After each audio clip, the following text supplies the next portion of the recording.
मुझे याद सब है जरा जरा।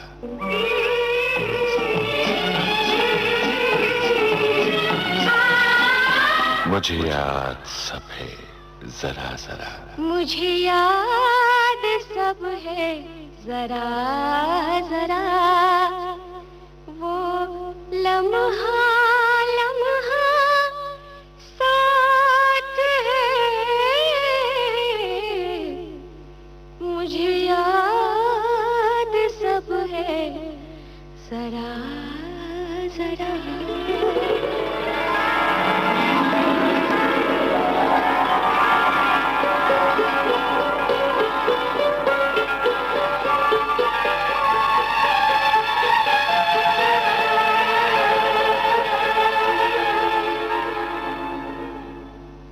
दोस्तों नमस्कार।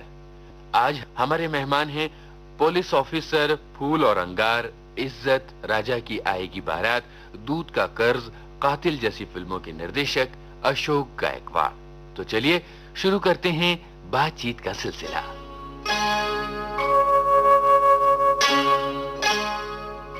अशोक गायकवाड़ साहब, आपका विविध भारती के स्टूडियो में बहुत स्वागत है। नमस्कार। नमस्कार।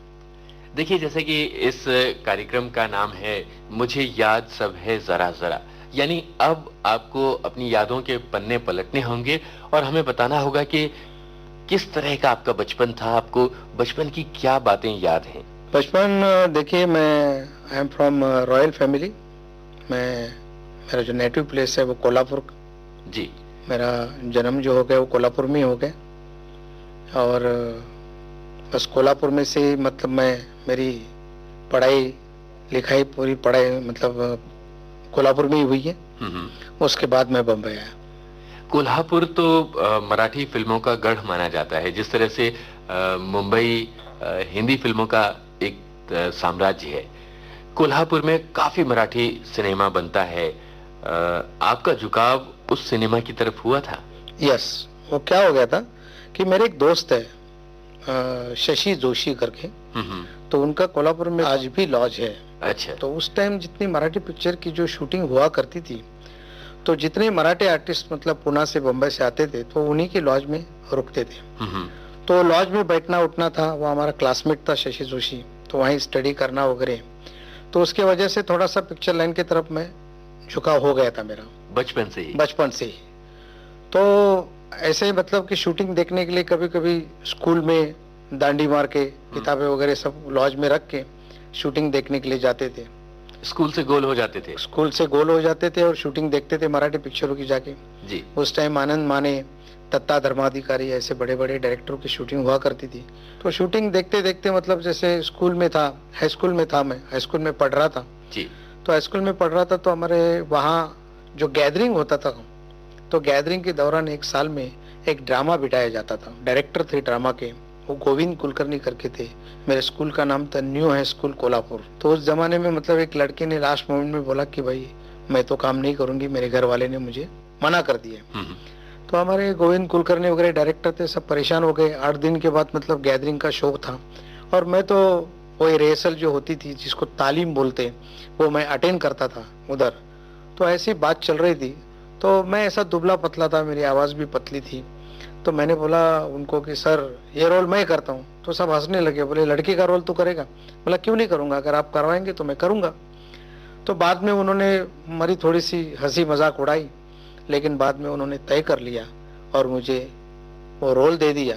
और वो रोल मैंने जब किया तो उस मेरे ड्रामा का नाम था अम्मलदार। मैंने माई साहब का कैरेक्टर किया था और वो 9 वारी साड़ी पहन के कास्टे वाली। और मैं, हमारे जो स्कूल टीचर्स थे, लेडीज थे, उन्होंने सब गहने अपने अपने निकाल के मुझे गहने पहनाए थे। कम से कम उस टाइम 22 तोला दागिना मैंने पहनाया था। ओहो। और वो ड्रामा जब मतलब ओपन हो गया और मेरी जब एंट्री हो गई तो मतलब 6-7 मिनट तो खाली क्लैपिंग हो रही थी। क्या बात है। उसके बाद फिर नेक्स्ट ईयर का जो ड्रामा था वो डायरेक्ट मैंने खुद किया था। उस टाइम से मतलब मुझे थोड़ा सा झुकाव इस लाइन में लगा। और मराठी एक्टरों के साथ तो मतलब मिलना जुलना तो था ही, because of that Shashi Joshi's lodge. काम भी कुछ नहीं करता था, खाली शूटिंग देखता था और लोगों से घूमना, मतलब उस ड्रामा के और पिक्चर लाइन में काम करने लोगों के साथ घूमने का बड़ा शौक था। तो शौक करते करते करते मेरे जो बड़े भाई है मनोहर गायकवाड़, उनका ऑटोमोबाइल वर्कशॉप था बॉम्बे में, चेंबूर में, बहुत बड़ा। और उनके पास आरके स्टूडियो की गाड़ियां सब काम करने के लिए आया करती थी। तो यही कुछ मेरे ख्याल से 60 की बात होगी। तो बम्बई में छुट्टी में देखने के लिए आया था, 9th क्लास में पढ़ रहा था मैं। तो मैं वापस कोल्हापुर गया ही नहीं, यहीं क्यों हो मैं यहीं रह गया। नाइट स्कूल में नाम डाला मैंने, और दिन भर मैं आरके स्टूडियो, और आरके स्टूडियो के बाजू में सीका स्टूडियो है, वहां जाके बैठता था। मैं बैठ के मतलब शूटिंग देखते देखते देखते आहिस्ते आहिस्ते फिर मैं राज कपूर साहब की जो संगम पिक्चर थी जी, उसका आउटडोर था ऊटी में। तो एक लॉरी जा रही थी जिसमें एक छोटी सी लॉन्च जा रही थी, जिसमें उन्होंने वो महबूबा गाना जो पिक्चराइजेशन किया था, जी जी, वैजयंती माला और राज साहब। तो वो लॉन्च के लॉरी में बैठ के मैं ऊटी चला गया था। तो चुपके चुपके आप गए थे या नहीं, मतलब कंपनी की तरफ से मतलब बोल के गए थे कि लेके जा रहे करके। आई वॉज देयर, मतलब अनऑथोराइज वॉज असिस्टेंट, मतलब पानी पीना ला, सिगरेट ला के देना, कार्बन पेपर कंटिन्यूटी सीट में डाल के देना, जी, क्लैप धो के देना, ऐसे काम करते करते मैं आउटडोर करके वापस आ गया। वापस आने के बाद मुझे ऐसा लगा कि यार मैं क्या कर रहा हूँ, मुझे कुछ समझ में नहीं आ रहा था, लेकिन मुझे शौक तो था। तो मेरे बड़े भाई के वर्कशॉप में सब एक्टरों के, एक्टर्स की गाड़ी काम करने आती थी। तो उस जमाने में जो कैमरामैन थे राधू करमकर, रिकॉर्डिस्ट थे अल्लाउद्दीन जी, इनका मेरे बड़े भाई के साथ बहुत अच्छे ताल्लुकात थे। तो उन्होंने मेरे बड़े भाई को बोला कि देखो, क्योंकि अशोक को अगर डायरेक्टर बनाना है आपको, और तो इसको आरके स्टूडियो में से निकाल दीजिए। बोले यहाँ 5 साल में एक पिक्चर बनती है, तो बोले बिगड़ जाएगा। तो फिर बिगड़ने का तो सवाल ही नहीं आता था, क्योंकि मैं मेरा खाता पीता घर छोड़ के बम्बई में आया था। जी, तो मतलब मुझे कुछ उम्मीद थी। मतलब आपने ये तय कर लिया था कि आपको जिंदगी में एक चीज करनी है, वह लक्ष्य आपके सामने साफ या मेरे सामने मेरा लक्ष्य था कि मुझे डायरेक्टर बनना है, मुझे कोई एक्टर विक्टर बनने का शौक नहीं था। अच्छा, अब हमारा तो ये ध्येय है कि हम अपने श्रोताओं से इसी तरह से मुखातिब रहें और आपसे भी बातचीत जारी रहे, लेकिन ये वक्त एक गीत सुन लेने का है। आपको क्या लगता है कि कौन सा गाना आप समर्पित करना चाहेंगे? गाना मतलब मैं जैसे ड्रामा से प्यार करता था या डायरेक्शन से प्यार करता था, वैसे मैं अपने देश से भी बहुत प्यार करता हूँ जी, और मैं वो लता भाई का गाना कभी भूल नहीं सकता हूँ, ये मेरे वतन के लोगों। वो गाना अगर आप बजाएंगे तो बहुत अच्छा हो जाएगा।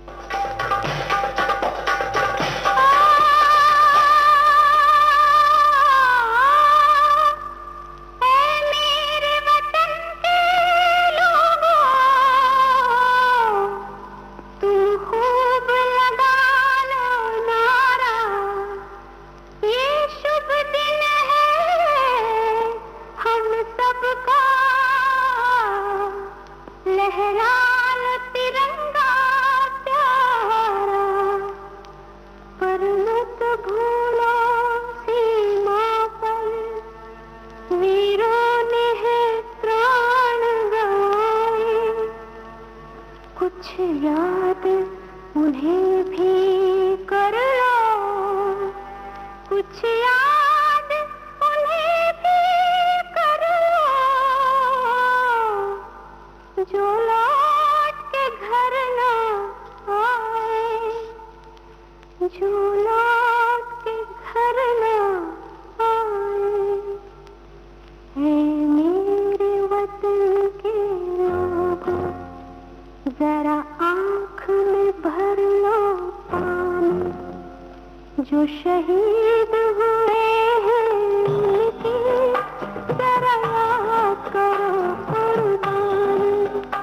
है मेरे वतन के लोगों, जरा आँख में भर लो पानी, जो शहीद हुए हैं उनकी जरा याद करो कुर्बानी।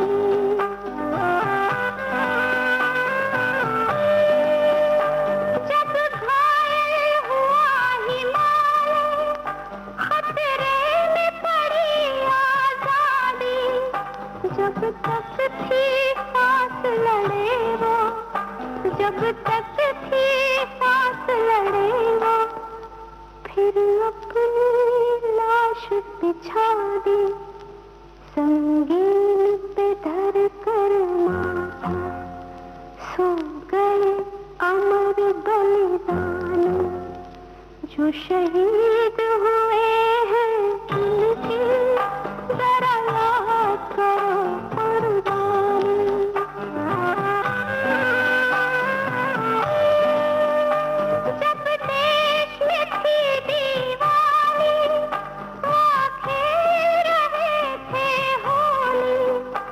जब हम बैठे थे घरों में, जब हम बैठे थे घरों में, वो झेल रहे थे गोली, थे धन जवानों अपनी, थी धन वो उनकी जवानी, जो शहीद हुए हैं लेकिन जरा याद करो कुर्बानी। अशोक गायकवाड़ साहब, जैसा कि आपने बताया कि आप जब स्कूल्स में थे तब घूमने के लिए मुंबई आए और उसके बाद यहीं रह गए। आप जब कोल्हापुर में थे और जब आपका बचपन बीत रहा था, उस वक्त आपकी शरारतें किस तरह की होती थीं?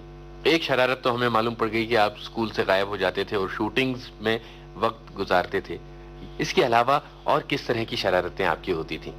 मुझे तैरने का बहुत शौक था, तो ऐसे ही स्कूल में कभी दांडी मार के, वो पंचगंगा नदी करके है जी। जो कोल्हापुर में रिवर है, वहां जाके मतलब 3-3 4-4 घंटा हम तैरते थे दोस्त लोग। तो उस जमाने में मिस्टर ध्यानदेव गाडगिल करके हमारे नेबर थे, तो उन्होंने मुझे वो कैसे तैरना है, क्या करना है, वो सब सिखाया। तो वो मेरे गुरु थे। अच्छा। और जब बारिश शुरू हो जाती है तो पंचगंगा नदी को, रिवर को पूर आता है, बड़ी बाढ़ आती है। अच्छा अच्छा। तो उसमें वो प्रयाग करके कोल्हापुर से 4 किलोमीटर पे है, वहां से 25 आदमी तैर के पंचगंगा नदी के वो कमान के अंदर से बाहर निकलने का ऐसा एक प्रोग्राम था। तभी मैं था कुछ 11 साल का। तो 11 साल में उन्होंने मुझे रेडी कर दिया। बारिश अपना नाम ले रही थी, बारिश हो रही थी और बहुत तूफानी मतलब बाढ़ आई थी, पूरा पानी भर गया था शहर के अंदर। और हम लोग पंचगंगा उधर गए और उधर जाके हम प्रयाग में जाके हम पानी में से, तो मुझे गुरु थे और बाकी लोग थे, उन्होंने मेरे सर पे पूरा ग्रीस लगा के पूरे मेरे बदन को ग्रीस लगाया था कि ठंडी लग जाए। और वो पानी में मैं बह के आया था और वो कमान के अंदर भौरे आते थे, तो भौरे कैसे तोड़ के मतलब उसके अंदर से निकलने का, अगर भौरा तोड़ नहीं सका तो सीधा आदमी अंदर जाता था। जी जी। तो ऐसा मतलब धोखा था। तो मेरे घर वाले को जब पता चला कि मैं जा रहा हूँ, तो मेरे डैडी मम्मी बहुत परेशान हो गए थे कि ये बेटे क्या करने जा रहे करके। लेकिन तब तक तो हम पहुंच गए थे और हम पानी से, और पूरा कोल्हापुर जमा हो गया था वहाँ। और सब मतलब जो 25 आदमी थे वो मेरे पीछे थे और सबके आगे मैं था। और मैं जैसे वहाँ पहुंचा तो ऊपर जितने लोग खड़े थे उनको मैं दोनों हाथ निकाल के नमस्कार किया और मैं बहरा तोड़ के मतलब बाहर आ गया। और मैं जब किनारे पे आ गया तो मैं ऐसा मतलब कांप रहा था ठंड के मारे। पूरा ठंड के मारे, क्योंकि 3-4 घंटे से मतलब तैर रहा था, जी। ऊपर से बारिश भी हो रही थी। तो वो एक इंसिडेंस है कि मतलब याद है उस टाइम मतलब कोल्हापुर में मेरा पेपर में पहली बार नाम आया, मेरा फोटो आ गया। जी। मुझे काफी मेडल वेडल मतलब वो लोगों ने दिया। उस दिन से लेकर मैंने आज तक कभी पीछे मुड़ के नहीं देखा, कि मैंने तय कर लिया कि जो भी चीज अगर आदमी दिल में करना चाहता है और उसके अगर लगन से काम करे तो आदमी को एक ना एक दिन सक्सेस तो डेफिनेटली मिलता है। और मैं आज आपके सामने बैठा हूँ और शायद मुझे सक्सेस मिला है, मेरा नाम है, इसलिए आपने मुझे यहाँ बुलाया हुआ है, या तो शायद आप बुला भी नहीं थे। मुझे लगता है कि आपकी इन बातों से और आपकी इस कहानी से हमारे जो सुनने वाले होंगे, उनमें जो नौजवान होंगे जो कुछ कर गुजरना चाहते हैं, उनको जरूर प्रेरणा मिलेगी। हमें ये बताइए कि उन दिनों में आप किस तरह का सिनेमा देखते थे और आपके आदर्श कौन होते थे? उस जमाने में तो हम जब कोल्हापुर में, तब तो मराठी पिक्चर ही देखते थे भी, शांताराम जी की, जी। दत्ता धर्माधिकारी जी की, आनंद माने जी की। आनंद माने की तभी मतलब तमाशा प्रधान पिक्चर आती थी, जी। सांगते आहे का, 11-12 भानगडी वगैरह, ऐसे मराठी पिक्चर देखते थे। हिंदी मतलब जेमिनी की पिक्चर देवता वगैरह जो करके आती थी पुरानी, वो देखा करते थे। आस्ते आस्ते फिर पता चला कि भाई राज कपूर साहब की पिक्चरें अच्छी आ रही है, महबूब साहब की पिक्चरें अच्छी आई है। तब तक तो मतलब एकदम 17-18 साल उम्र में ही मैं बम्बई पहुंच गया था और हिंदी लाइन में प्रवेश कर दिया था, हिंदी पिक्चर लाइन में। तो फिर पिक्चर देखना शुरू कर दिया जी। लेकिन मैंने कभी इंग्लिश पिक्चरें देख के उसका रीमेक करने का या इंग्लिश की स्टाइल लेने का, ये मैंने कभी सोचा नहीं। क्योंकि उदाहरण तौर पे मैं आपको एक बता देता हूँ, क्योंकि हमारे पास जो 40 साल से कैमरे चल के आए वही हम यूज कर रहे हैं। वहां तो 2 पिक्चर होने के बाद वो कैमरा कचरे में फेंक देते हैं। जी। उदाहरण तौर पे मैं बताता हूँ कि आपको, हम कश्मीर में शूटिंग में जाते हैं तो पूरा काम नहीं होता है, वापिस आते हैं तो हम सोचते हैं कि साहब की 2-3 सीन अभी करने हैं तो कश्मीर के बैकग्राउंड है, तो हमारे आर्ट डायरेक्टर को हम समझा देते हैं और वो हमारा इंटीरियर में सेट लगा देता है और सेट लगा के जब हम शूटिंग करते तो हमने जो आउटडोर किया हुआ है उससे मिलता जुलता सेट लगा के जब शूटिंग करते तो देखने वाले लोग को किसी को पता नहीं चलता है कि साहब ये सेट लगाया हुआ है। विविध भारती से इस समय आप सुन रहे हैं ये याद सब है जरा जरा। और आज हमारे मेहमान हैं फिल्म निर्देशक अशोक गायकवाड़। गायकवाड़ साहब, ये बताइए कि जब आपको ये सलाह दी गई कि आप राज कपूर के प्रोडक्शन को छोड़ दें और कोई और रास्ते पर जाएं, तब आपने क्या किया था? भाइयों को सलाह दी थी उन्होंने कि उसको दूसरी जगह काम पे लगा देंगे तो अच्छा रहेगा और ये बिजी रहेगा, काम करते रहेगा। तो हमारे वर्कशॉप में एक लक्ष्मण ठोमरे नाम के एक लाइटमैन थे राधू करम जी के पास, वो चिंबुर में रहा करते थे। तो वो हमारे गैरेज में आया करते थे, तो वो मुझे अच्छी तरह से पहचानते थे। वो बारसी के थे, सोलापुर के, और हम कोल्हापुर के थे। 100 मीटर का डिफरेंट था खाली जी। तो उन्होंने बोला कि नहीं, मैं इसको लगा देता हूँ। और उन्होंने महेश कौल, जो किसी ना किसी को गुरु लगता है जी, तो वैसे वो मेरे गुरु हैं और मैं जब तक आदमी के जन्म में आऊंगा तब तक उनकी याद करते रहूंगा। तो लोगों का एक गुरु होता है, मेरे दो गुरु थे जी, महेश कौल और ज्योति स्वरूप। जी, वो मामा भांजे थे दोनों, और मैं दोनों के पास मतलब एज ए असिस्टेंट करके मुझे काम पे लगाया उन्होंने। तो पहले दिन मैंने शूटिंग अटेंड किया आरके स्टूडियो में, दीवाना पिक्चर की। उसमें राज कपूर और सायरा बानू थे और मैं नया था, मेरा पहला दिन था, मुझे काम का कुछ तजुर्बा नहीं था कि काम कैसे करना है, क्या करना है। और एक ललिता पवार जी एक्ट्रेस, उनका सीन चल रहा था कि वो एंट्री होती है और वो कटिया में से मतलब उठ राजू उठ करके बोलती है और वो उठता नहीं करके चद्दर निकालती है तो वहाँ तकिया लगाया हुआ है और वो विंडो की तरफ देखती है तो विंडो टूटा हुआ है। वो भाग गए और विंडो पे ट्रॉली चार्ज होती है। तभी ट्रॉली वगैरह कुछ अंदाज नहीं था कि ट्रॉली किसको बोलते क्या बोलते। तो वहाँ जब महेश कौल जी, अब मुझे मालूम नहीं था क्योंकि महेश कौल जी के जो चीफ असिस्टेंट थे सुरेंद्र कौल जी, उनके कजन ब्रदर, और एक महाराष्ट्रन थे मिस्टर श्री आनेकर, ये दोनों चीफ असिस्टेंट थे। तो वो दोनों को मैं मिला था, तो मैं उन्हीं को दोनों को बॉस समझ रहा था, मुझे महेश कौल कौन है ये मालूम ही नहीं था।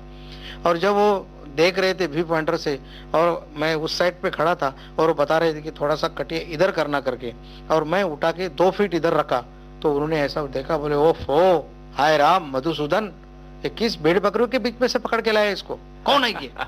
तो चिल्लाया जोर से, तो मैं एकदम डर गया। तो मुझे लोगों ने बाजू में कर दिया, बोले भाई थोड़ा बीच बीच में जाया मत करो, थोड़ा टाइम है, थोड़ा पीछे रह के काम सीखा करो। जी, लेकिन पहले से ही आदत थी आगे जाने की। तो मैं तो डर गया था कि ये कौन है। तो बाद में मुझे पता चला कि वो मेरे बॉस है महेश कौल।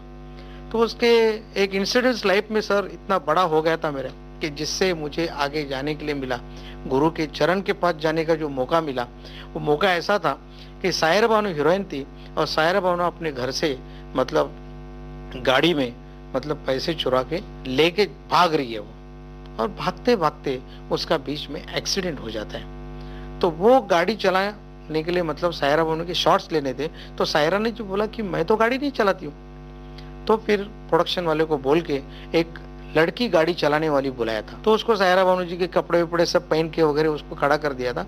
तो वो गाड़ी जो थी शूटिंग के लिए लाई थी, वो विश्वजीत साहब जो हीरो थे उनकी गाड़ी लाई थी जी, और वो गाड़ी का नाम था शोलेट इम्पाला, तभी 22 फुट लंबी गाड़ी थी। और जब वो लड़की को गाड़ी के पास लेके आए, शॉट रेडी किया, तो अल्ताफ नाम का ड्राइवर था उनका, बोला नहीं नहीं मैं इस लड़के को गाड़ी नहीं चलाने दूंगा। बोले भाई हमारी शूटिंग रुक जाएगी। बोले नहीं नहीं, ये कोई एम्बेसडर फैट थोड़ी है, बोले इसको शर्लेट इम्पाला बोलते, ये गाड़ी मैं चलाने नहीं दूंगा इसको।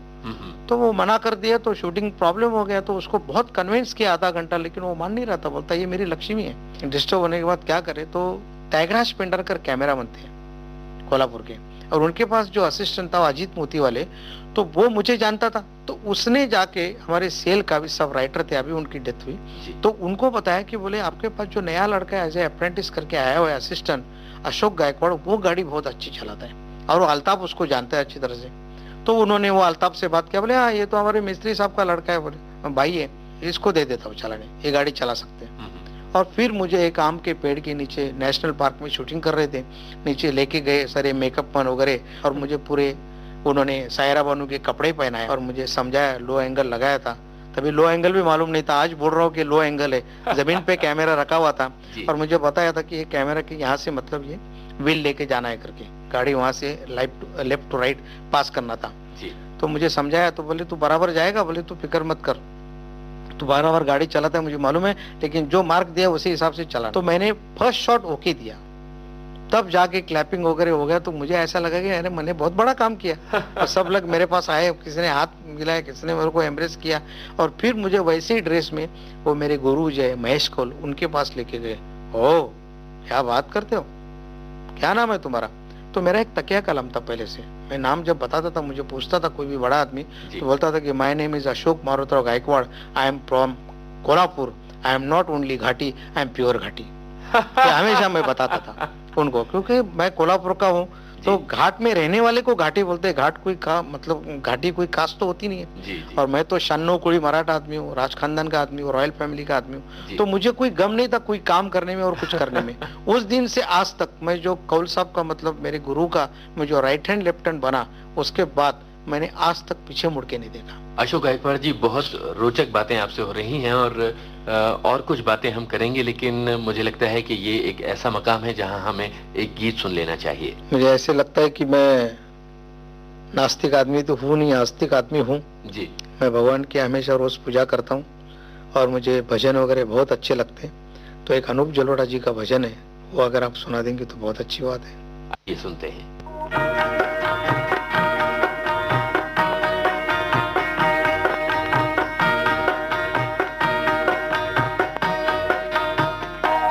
ऐसी लागी लगन मीरा हो गई मगन, वो तो गली गली हरी गुन गाने लगी।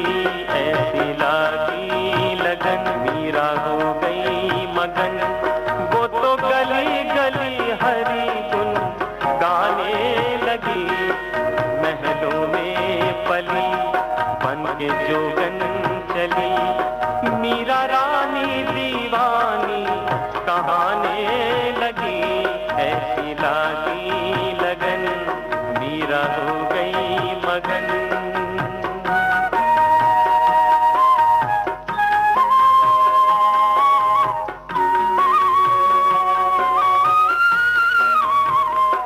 राणा ने विष दिया मानो अमृत पिया, मीरा सागर में सरिता समाने लगी। राणा ने विष दिया मानो अमृत पिया, मीरा सागर में सरिता समाने लगी। दुख लाखों सहे मुख से गोविंद कहे, मीरा गोविंद गोपाल गाने लगी। वो तो गली गली हरि गुण गाने लगी। ऐसी लागी लगन मीरा हो गई मगन, वो तो गली गली हरि गुण गाने लगी। महलों में पली बन के जोगन चली, मीरा रानी दीवानी कहाने लगी। ऐसी लागी लगन मीरा हो गई मगन, ऐसी लागी लगन मीरा हो गई मगन। अशोक गायकवाड़ साहब, आपने बताया कि आप महेश कौल जो कि एक नामी निर्देशक रहे हैं, उनके साथ असिस्टेंट हो गए थे। इसके बाद का सफर किस तरह चला? जब मैंने कौल साहब को ज्वाइन किया तब दीवाना और सपनों का सौदागर 2 पिक्चरें सेट पे थी। हेमा मालिनी जी की पहली पिक्चर थी, तो I was there 9th number assistant cum apprentice. आस्ते आस्ते काम करते हुए 5-6 साल में मैं उनके पास सेकंड असिस्टेंट बन गया। फिर उनके जो भांजे थे ज्योति स्वरूप, जिन्होंने पड़ोसन परवाना पिक्चर जो अमिताभ जी की पहली पिक्चर थी एज ए एंटी हीरो, जिसमें मैंने भी रोल किया था और मैंने एज ए सेकंड असिस्टेंट करके काम भी किया था। वहां से मेरी लाइफ शुरू हो गई थी। महेश कौल और ज्योति स्वरूप जैसे लोगों से आपने क्या कुछ सीखा, हमें बताइए। सर, आज जो मैं हूँ आपके सामने बैठा हूँ, वो सब कुछ उन्हीं से तो सीख लिया हूँ। कि मतलब क्या है कि टेकिंग करना is not only the direction. जी। डायरेक्शन को जैसे 4 दिशा होती है, वैसे चारों दिशाओं का ज्ञान होना चाहिए।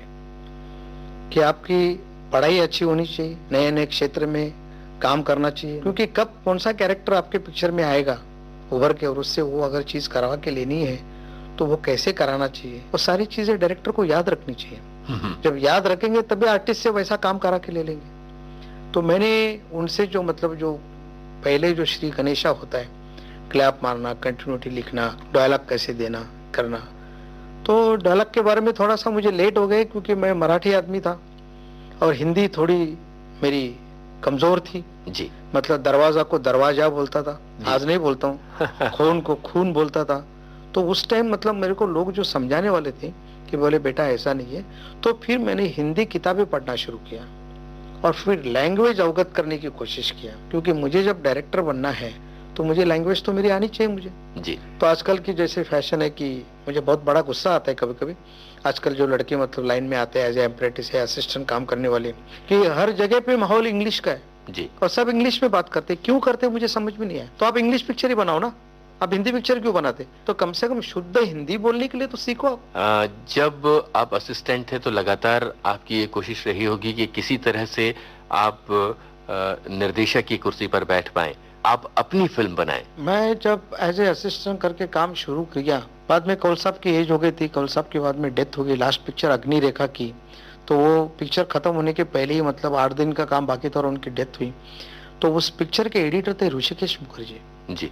तो ऋषिकेश मुखर्जी को एनसीसीपी साहब प्रोड्यूसर थे, तो उन्होंने बोला कि साहब ये पिक्चर आप कंप्लीट कर दीजिए, क्योंकि वो तो डायरेक्टर थे ही। तो हमको बड़ा मतलब दुख हो गया कि साला अभी तो ऋषिदा के असिस्टेंट्स है और वो काम करेंगे, हमको तो काम करने नहीं मिलेगा। लेकिन लास्ट मोमेंट में हमको जब पता चला, बुलाया उन्होंने ऋषिदा ने, कि बोले नहीं नहीं भाई, कौल साहब के असिस्टेंट मेरे साथ काम करेंगे, उनको कहानी मालूम है, उनको कंटिन्यूटी मालूम है, मेरे असिस्टेंट क्यों काम करेंगे जी। तो फिर उन्होंने उनके साथ मैंने जो भी 10-12 दिन का शेड्यूल था वो किया। तो ऋषिदा की जो स्टाइल थी काम करने की, बहुत प्यारे आदमी, बहुत अच्छे आदमी, और वो एक मौका मिला कि उनके साथ काम करने का, तो वो भी मतलब अच्छा लगा। तो ऐसे करते करते फिर मैं, राज सिप्पी करके डायरेक्टर है, मेरे से उम्र से बहुत छोटे, एनसीसीपी के लड़के जिन्होंने पहली पिक्चर इनकार बनाई थी जी। तो उस time I was in Kolhapur. तो उनके डैडी ने मुझे टेलीग्राम भेजा था कि जल्दी आ जाओ करके। तो मैं आया, तो मुझे पता नहीं था, मैं राज सिप्पी जी को जानता था। तो उन्होंने भी गुलजार साहब के साथ एज ए असिस्टेंट काम करते थे, वो डायरेक्टर बने मुझे पता नहीं था। तो उन्होंने बुलाया कि बोले भाई डड्डू, उनको डड्डू बोलते, तो बोले तुम्हारे डड्डू साहब अभी डायरेक्टर बन रहे हैं और तुमको एज ए चीफ असिस्टेंट काम करना है। बोला ठीक है, कोई प्रॉब्लम नहीं। तो मैं काम करना उनके साथ शुरू किया। तो पहली पिक्चर इनकार थी जी। विनोद खन्ना, विद्या सिन्हा, अमजद खान। तो और मेरा सबके साथ मतलब अच्छा था। और मैं राज सिप्पी जी के पास जब काम करता था तो एक बोलते ना कि डायरेक्टर का राइट हैंड लेफ्ट हैंड, तो I was right hand left hand. आज के जमाने में चमचा बोलते लोग, कुछ भी बोले मुझे उससे, आई एम नॉट बॉदर, लेकिन I was there right hand left hand. और मतलब जो भी काम है वो मुझे पूछने के बगैर वो करते नहीं थे। सारा काम का बोझ जो है ना वो मेरे कंधे पे रखते थे, कहे कि तुमको ये भी करना है। मुझे अशोक गायकवाड़ के नाम से नहीं, मुझे गायकी नाम से काफी लोग इंडस्ट्री में जानते हैं। तो गायकी तुमको ये भी करना है, गायकी तुमको ये भी करना है। तो जब वो पिक्चर खत्म होने को आई तो लास्ट 3 डेज का शूटिंग बाकी था उसका। तो क्या उनके दिमाग में आया राज सिप्पी के, शायद मेरी तकदीर बहुत अच्छी थी और उन्होंने मुझे इंडिपेंडेंट 3 दिन का पैचवर्क का शूटिंग करने दिया। विविध भारती से इस समय आप सुन रहे हैं ये याद सब है जरा जरा। और आज हमारे मेहमान हैं फिल्म निर्देशक अशोक गायकवाड़। इनसे बातचीत कर रहे हैं यूनुस खान। या तो मुझे लगा कि यार मैं कुछ काम करता हूँ। उसके बाद इमीडिएटली के तलवार करके एक प्रोड्यूसर थे, उनकी पिक्चर बन रही थी बाजी। तो बाजी के अंदर धर्मेंद्र थे जी, रेखा जी थी और मिथुन चक्रवर्ती थे, रंजीता थी। तो उन्होंने पहले से प्रोड्यूसर को बोला था कि ये डेटों में शूटिंग नहीं रखना, मैं अमेरिका जा रहा हूँ। और कुदरती शायद मेरा भला होने वाला था या मेरा तकदीर अच्छा था, और उसी के बीच में वो प्रोड्यूसर को डेट मिली। प्रोड्यूसर सुबह सुबह उनके घर पे गए, बोले नहीं डड्डू शूटिंग तो होनी चाहिए, तुम सजेस्ट करो। बोले एक काम करते, बोले अपने स्क्रिप्ट राइटर ज्योति स्वरूप है, मतलब मेरे बॉस, मेरे गुरु ज्योति जी, बोले उनसे करा देते, या प्रयागराज जी है उनके साथ भी एक काम चल रहा था, बोले प्रयागराज जी को करा देते। प्रयागराज तो मतलब डायरेक्टर है, ज्योति स्वरूप भी डायरेक्टर है। बोले वो मेरी शूटिंग क्यों करेंगे, अगर आपको शूटिंग करनी है तो मेरा जो एसोसिएट डायरेक्टर है अशोक गायकवाड़, वही आपकी पिक्चर की शूटिंग करेगा। अरे बोले डड्डू हम तो वही नाम लेने वाले थे, लेकिन हम डर के बारे नाम लिया नहीं। बोले वो तो लड़का कर सकता है। बोले ठीक है आपकी शूटिंग हो जाएगी। तो मैं भी बड़ा खुश हो गया। और फिर मैं शूटिंग के लिए गया। महबूब स्टूडियो में मेरा सेट लगा था। जैसे कश्मीर का उदाहरण दिया मैंने आपको, तो कश्मीर में हमारा आउटडोर का एक गाना छोटा सा बाकी रह गया था और एक हॉस्पिटल का सेट लगाया था। तो पता चला कि धर्म जी आ गए करके। क्या क्या है भाई पुत्र, क्या क्या करना है? बस ये करना है। बोले नहीं नहीं मैं ये कुछ नहीं करूंगा, मैं खाली वो गाना करूंगा, मैं निकल जा रहा हूँ, मेरे वो डबिंग है, मैं डबिंग में जा रहा हूँ। बोले नहीं सर, आप धर्म जी आप ऐसा करेंगे तो प्रॉब्लम हो जाएगा मेरी लाइफ का। बोले तुम्हारी लाइफ का क्या प्रॉब्लम हो जाएगा? बोला सर मैं इंडिपेंडेंट एज ए डायरेक्टर, मतलब मेरे को 10 दिन का क्लैश मिला और आपको ये शूटिंग आज कैसे भी करके खत्म करनी है। अगर आप नहीं करेंगे तो इंडस्ट्री में मेरा नाम बदनाम हो जाएगा कि बड़े आर्टिस्टों को ये हैंडल नहीं कर सकता। ओ नहीं नहीं तुझे फिक्र मत कर पुत्र, वो सबको मैं समझा दूंगा। बोला सर आप किसको किसको समझाएंगे, गलत है। लेकिन आखिर उन्होंने माना नहीं बात। तो फिर मैं रेखा जी के रूम में गया, तो बोले कहाँ है डब्लू साहब? डब्लू साहब तो अमेरिका गए। तो उठ के खड़ी हो गई। बोले मैं क्या कर रही हूँ यहाँ? फिर तो बोले कौन कर रहे डायरेक्ट? बोले मैं कर रहा हूँ। तो शी एम्ब्रेस मी। बोले वेरी गुड, अच्छी बात है। तो मैं थैंक यू बोल के बाहर आया और फिर मुझे याद आया कि बोला नहीं रेखा जी से मुझे बात करनी चाहिए। तो मैं रेखा जी के पास दोबारा गया। बोला रेखा जी 2 प्रॉब्लम है। बोलो बोलो तुम्हारे सारे प्रॉब्लम मैं सॉल्व करती हूँ। बोले एक प्रॉब्लम है कि मेरे को मोन्टाज में बोला आपको कम से कम 14-15 बार साड़ी चेंज करनी पड़ेगी। बोला दूसरा प्रॉब्लम है धर्म जी का। धर्म जी कैसे जाते हैं स्टूडियो के बाहर मैं देखती हूँ। आज अशोक गायकवाड़ डायरेक्शन कर रहे हैं, अशोक गायकवाड़ की शूटिंग खत्म करके ही जाएगा। तो इतने में मुझे रेखा जी ने बोला क्या शॉट है? बोला ये शॉट है। सेकंड शॉट क्या है? ये शॉट है। थर्ड शॉट क्या है? ये शॉट है। फोर्थ शॉट है। शी टेक माई एग्जाम कि मैं आई एम प्रिपेयर्ड या नॉट प्रिपेयर्ड। तो 5वां शॉट जब उन्होंने पूछा तो मतलब 5वां शॉट मैडम ये है कि आप धर्म जी के बगल में बैठे हुए, धर्म जी की आंखें बंद है और आप इमोशनली आपके आंखों में आंसू आ गए और आपका एक आंख का आंसू नीचे गिरता है और उनके चिक पे गिरता है। आंसू इधर से गिरा तो कट टू क्लोज है कि जैसे आंसू गिरा तो फट से मतलब धर्म जी की आंखें खुल जाएगी। फिर दोनों का कॉम्बिनेशन। अरे बोले क्या बात है? धर्म जी को बोला लगता है आपको रास्ते पे सेट पे नहीं है? तो ऐसे करके मुझे जो सपोर्ट किया और उस दिन मैं शाम के 6:30-7 बजे तक शूटिंग किया। ऐसे फिर मैं 10 दिन की शूटिंग किया और मेरा बॉस आया, मैं एडिट करके दिखाया तो बोले क्या बात है। कोई भी असिस्टेंट को इतना बड़ा मौका कोई बॉस अपना देता नहीं है और मुझे उन्होंने इतना बड़ा मौका दिया। और जब मैं डायरेक्टर बनने जा रहा था तो अपनी गाड़ी में बिठा के डायरेक्टरों के पास कभी फिल्म सिटी कभी फिल्मिस्तान मुझे लेके जाते थे। आज भी मैं उनकी बॉस करके ही इज्जत करता हूँ। अशोक गायकवाड़ साहब, बहुत अच्छी स्मृतियां आपने हमारे साथ बांटी हैं और बताया कि किस तरह से बाजी और इनकार फिल्म की शूटिंग्स में आपने स्वतंत्र रूप से काम करना शुरू किया। बताइए अब आप कौन सा गाना सुनवाना चाहते हैं? तो इनकार का गाना है ना मुंगड़ा मुंगड़ा, जिसमें मैंने रोल भी किया हुआ है। हाँ। और गाना में हेलन जी डांस कर रहे हैं, उसके साथ मैं भी डांस कर रहा हूँ। वो गाना सुना दीजिए आप।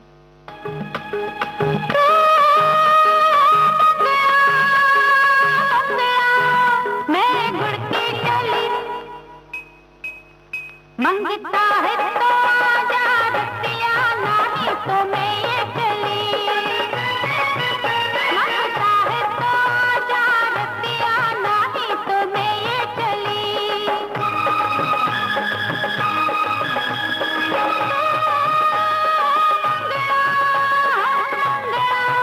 मैं गुड़ की डली मंगता है तो आजा रतिया, नहीं तो मैं ये चली।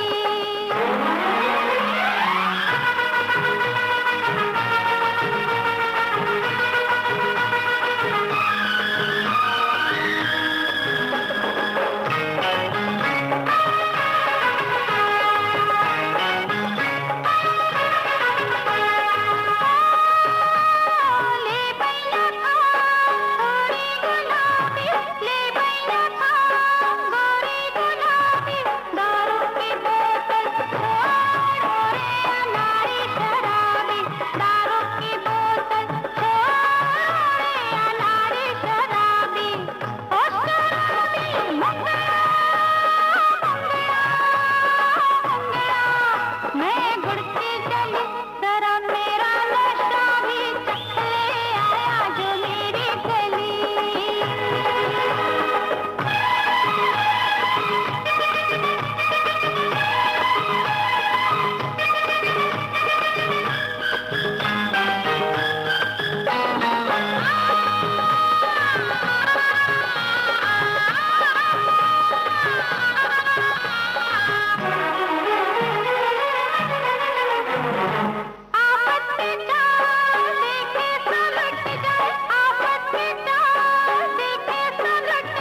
मंगता है तो आजा रतिया नहीं तो मैं ये चली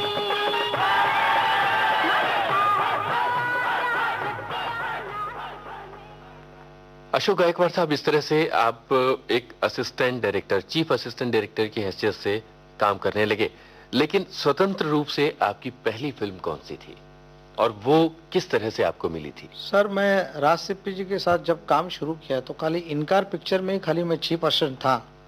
बाकी जितनी पिक्चरें राज सिप्पी जी ने बनाई तो I was there associate director, जी, नेक्स्ट टू डायरेक्टर जिसको बोलते हैं, वो एसोसिएट डायरेक्टर करके सारी जिंदगी मैंने काम किया। और पहली पिक्चर मुझे दुलाल गुहा करके डायरेक्टर थे, तो उनकी कुछ झगड़ा हो गया था प्रोड्यूसर के साथ, तो वो पिक्चर छोड़ी भी पिक्चर नीतू सिंह के साथ मैंने काम किया था, जितेंद्र नीतू सिंह के साथ छोड़नी पिक्चर जो ज्योति स्वरूप जी ने की थी कंप्लीट, उसकी भी मैंने इंडिपेंडेंट शूटिंग की थी। तो नीतू सिंह जी ने मेरा नाम सजेस्ट किया था, तो मैं वहाँ गया, मैंने बातचीत वगैरह किया, तो मैं मेरे बॉस को पूछने के बगैर तो काम नहीं करूँगा। उस टाइम मेरे दो बॉस थे, ज्योति स्वरूप और राज सिप्पी जी। तो मैं दोनों बॉस के पास गया, तो दोनों बॉस ने ये बोला कि भाई इतने बड़े डायरेक्टर है, उनकी छोड़ी हुई पिक्चर तुम क्यों करोगे? 4 दिन 8 दिन का काम करके तुमको क्या मिलने वाला है? पर ऐसा काम मत करो, तुम काम कर रहे हो हमारे साथ, काम करो, तुमको आज ना कल चांस मिल जाएगा। तो मैंने वो पिक्चर नहीं की, और मैं ऐसे ही एक दिन बैठा हुआ था, 2 लड़के हैं, बोले ऐसे ऐसी बात है और एक आपको पिक्चर देना चाहते हैं हम। तो वो मिस्टर BL खेतान नाम के प्रोड्यूसर थे, उनके घर पे मुझे लेके गए। उनका भी वही प्रॉब्लम था, उनकी 11 रील पिक्चर बनी हुई थी और वो कंप्लीट करनी थी। मला नहीं सर, मैं तो अधूरी पिक्चर कंप्लीट कर लूंगा नहीं। फिर बीच में 3-4 महीने चले गए, तो स्ट्रगल लाइफ था, स्कूटर ले ली थी मैं, स्कूटर से जा रहा था उनके घर से, तो बाहर फुटपाथ पे खड़े थे वो, मतलब किसी की वेट कर रहे थे, तो मुझे देख के मुझे आवाज दे, बोला अरे रुको रुको रुको, मैं आप ही को ढूंढ रहा हूँ। बोले कल सुबह 9 बजे घर पे आना, नया प्रपोजल बनाते आप। माय गॉड, वो जो बात सुनी मैंने, उसके बाद तो मतलब वो दिन मेरा कैसा गया, रात कैसी गुजर गई, कैसी कटी, मुझे कुछ पता नहीं। मैं सुबह जल्दी उठ के, उन्हें 9 बजे बुलाया था, मैं 8:15 बजे उनके घर में पहुंच गया था। तो दोनों बैठे, मैं बीवी, मेरे को बोले कि आपके पास कहानी है? बोला हाँ कहानी है। तो मेरी ज्योति स्वरूप जी की जो कहानी थी मेरे पास एक, वो कहानी मैंने सुनाई। तो वो कहानी में मतलब क्या था कि मतलब एक ही घर में मतलब फादर जज है, बेटा दूसरा वकील है, दूसरा बेटा इंस्पेक्टर है और तीसरा बेटा मवाली है। मतलब क्राइम भी घर में है और न्याय अन्याय भी है, सब कुछ मतलब एक ही घर में। ऐसी कहानी मैंने उनको सुनाई। तो बोले ठीक है, किसको लेना है? बोला संजय दत्त को लेना है। तो संजय दत्त के पास गए, तो संजय दत्त घर से बाहर जा रहा था। बोले क्या गए कि क्यों? तो बोला ऐसा ऐसा प्रपोजल है। तो पैसे लेके गए थे 30,000 रुपया उस जमाने में। उसने इमीडिएटली लेटर साइन कर दिया। Sanjay Dutt is my very good friend. अच्छा। मैंने उसके साथ सर फिरा, उस पिक्चर का टाइटल था मेरा सर फिरा। 1986 31 जनवरी को मेरे पिक्चर का मुहूर्त हो गया, धर्म जी के हाथ से मुहूर्त किया था हमने। वहाँ मेरा वो लाइफ का पहला दिन था एज ए डायरेक्टर। मेरे पिक्चर का मुहूर्त था।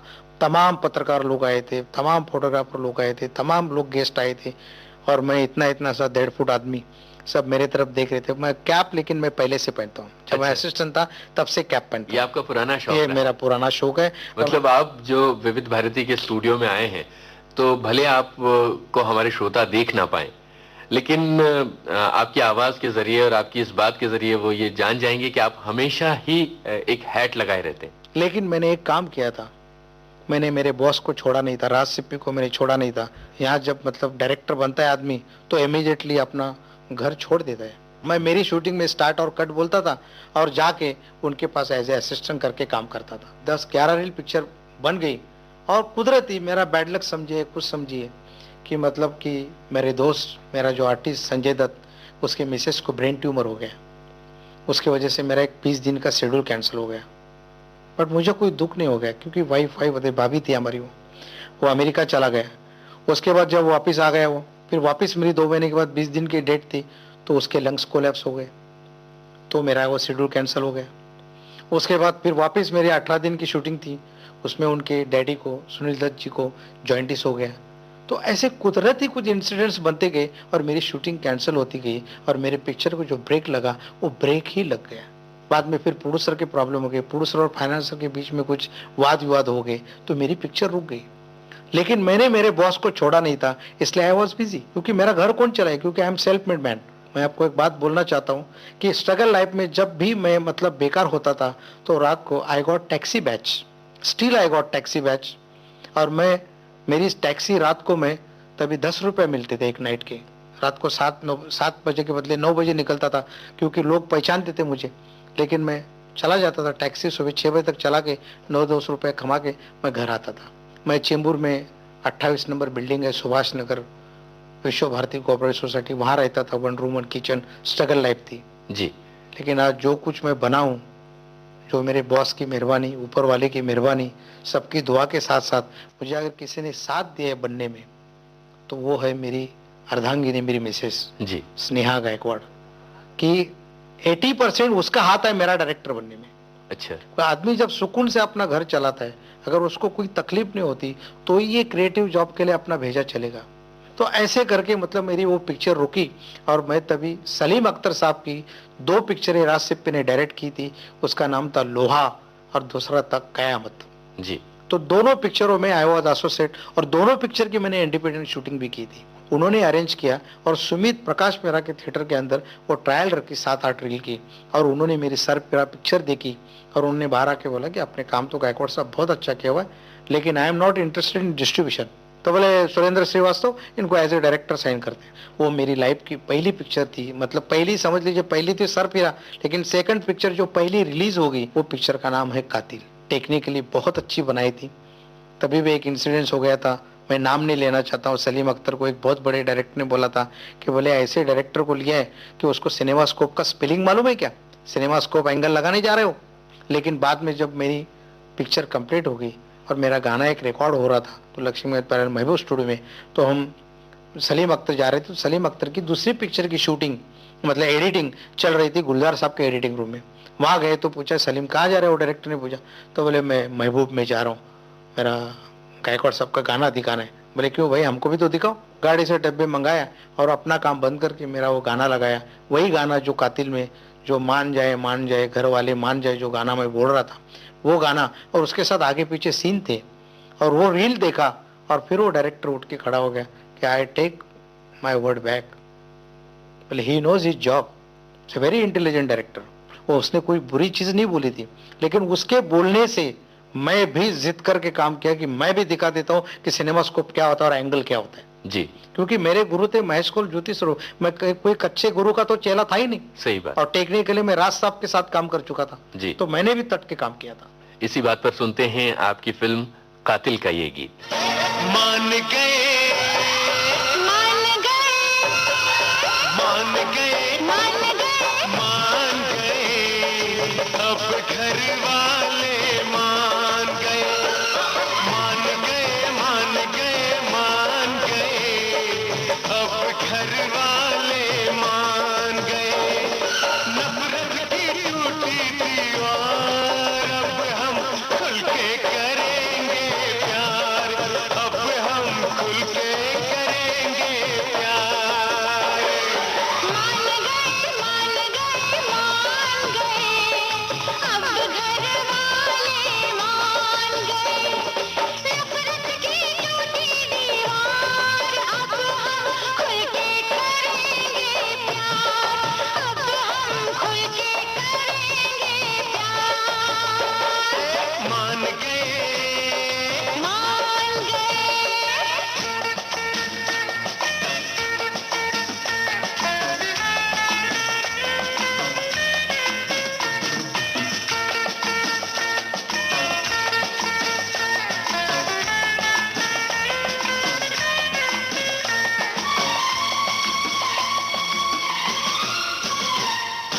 तेरे मेरे प्यार की आई रुत बहार की, तेरे मेरे प्यार की आई रुत बहार की, पल में खत्म हो गई घड़ियां इंतजार की। अब ना करेंगे इंतजार, इंतजार खुल के करेंगे प्यार, अब हम खुल के करेंगे प्यार। अशोक गायकवाड़ साहब, इस तरह से फिल्म बनाने का जो आपका सफर था वो कातिल फिल्म से स्वतंत्र रूप से शुरू हुआ था। सरफिरा फिल्म फिर बन पाई थी ना, सर फिर 5 साल के बाद बनी, कंप्लीट हुई, और 5 साल के बाद तभी वीडियो का ज़माना भी आया था, और उस ज़माने में मेरी पिक्चर रिलीज हो गई। उसका 98% फर्स्ट वीक था। विविध भारती से इस समय आप सुन रहे हैं मुझे याद सब है जरा जरा। और आज हमारे मेहमान हैं फिल्म निर्देशक अशोक गायकवाड़। अच्छा, कातिल के बाद कौन सी फिल्म शुरू की थी आपने? कातिल के बाद मैंने दूध का कर्ज बनाई जी। सलीम अख्तर की। मैं आपके सामने बैठा हूँ, मैं एक ही प्रोड्यूसर की लाइन से 7 पिक्चर बना चुका हूँ, ओहो। और 7 में से मेरी 6 पिक्चरें सिल्वर जुबली है और एक पिक्चर 100 डेज है, और उनका नाम है सलीम अख्तर, जिनकी मैंने कातिल बनाई। कातिल के बाद मैंने दूध का कर्ज बनाई, दूध का कर्ज के बाद मैंने इज्जत बनाई, इज्जत के बाद मैंने पुलिस ऑफिसर बनाई, पुलिस ऑफिसर के बाद मैंने राजा की आएगी बारात बनाई, उसके बाद फूल और अंगार बनाई, और दूध का कर्ज का मराठी वर्जन उपकार दुधाचे वो डबल नेगेटिव थी, एक शॉट मराठी का लेता था, एक शॉट हिंदी का लेता था। अच्छा। ऐसे 7 पिक्चर मैंने बनाई और 8वीं पिक्चर का मेरा काम चालू है।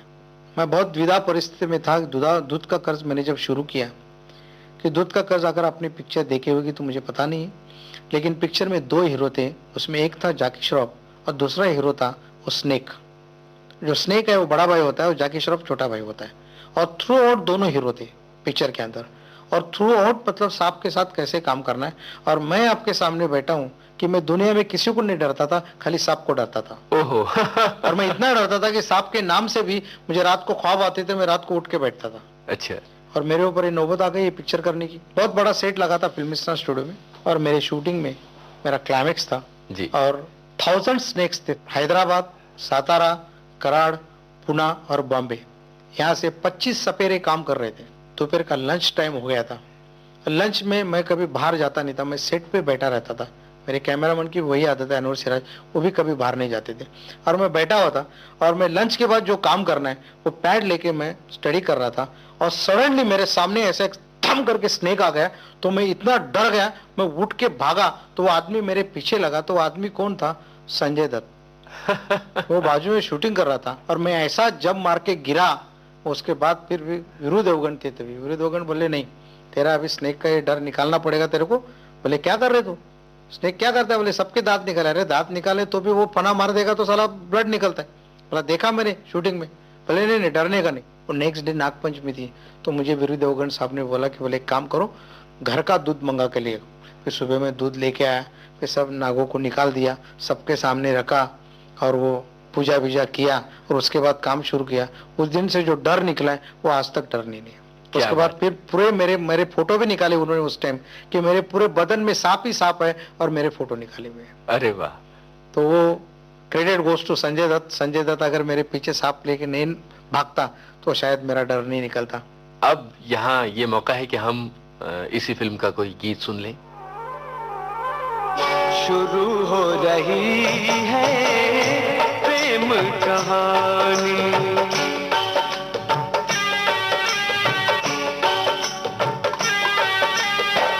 शुरू हो रही है प्रेम कहानी। प्यास जगी है, आग लगी है, प्यास जगी है, आग लगी है, बरसा है पानी, शुरू हो रही है प्रेम कहानी, शुरू हो रही है प्रेम कहानी।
तो वो कहानी में का टाइटल है परछाइयाँ, और उसमें कहानी है 1947, जिस दिन हिंदुस्तान पाकिस्तान अलग हो गया उसी दिन से कहानी शुरू होती है, वो 2003 तक चलेगी।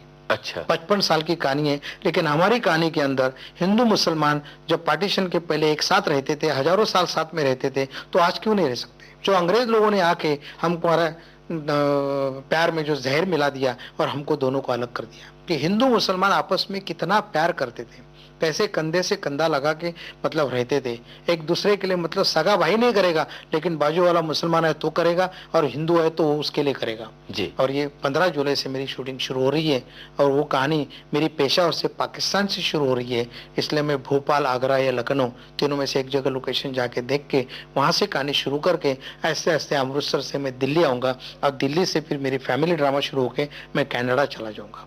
बहुत बहुत शुभकामनाएं आपके इस सब्जेक्ट के लिए। और हम ये जानना चाहते हैं कि जब आपकी किसी फिल्म का काम नहीं चल रहा होता है और आपके पास फुर्सत के चंद लम्हे होते हैं, तब आप क्या करते हैं?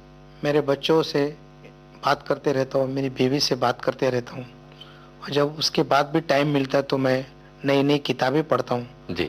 मैं स्क्रिप्ट नहीं किसी ने पढ़ने दी तो पढ़ लेता हूँ। मतलब मेरा काम, मतलब 2 कंप्यूटर है, एक कंप्यूटर अपना काम का चालू रहता है और एक कंप्यूटर अपना बाकी का काम करता है जी। और मैं जब तक मेरे हाथ पैर चल रहे तब तक मैं काम करते रहूंगा। यही भगवान के बाद मतलब मैं दुआ करता हूँ कि मुझे उस दम तक मतलब काम करने का मौका दे दे। अशोक गायकवाड़ साहब, आप हमारे स्टूडियो में आए, आपने अपनी बहुत सारी यादें बहुत अच्छे से हमारे श्रोताओं से बांटी। बहुत बहुत धन्यवाद आपका। और मेरे जैसे छोटे आदमी को यहाँ बुला के अपने जो बड़प्पन से मुझे जो मतलब बोलने का मौका दिया, इसलिए विविध भारती के पूरे स्टाफ को मैं उनका शुक्रगुजार रहूंगा और मेरे श्रोताओं का भी शुक्रगुजार रहूंगा।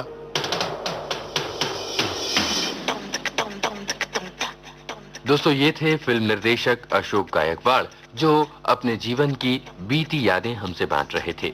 इनसे बातचीत मैंने यानी यूनुस खान ने की, और अब उन साथियों के नाम जिनके सम्मिलित प्रयासों से आज का कार्यक्रम तैयार हुआ। Technical assistance Dinesh Dabholkar, post production PKA Nair और उषा मेहता, एसोसिएट प्रेजेंटेशन यूनुस खान और कमल शर्मा, प्रेजेंटेशन महेंद्र मोदी, और इस कार्यक्रम की प्रोड्यूसर थी शकुंतला पंडित। मुझे याद सब है जरा जरा, मुझे याद सब है जरा जरा, मुझे याद सब है जरा जरा, वो लम्हा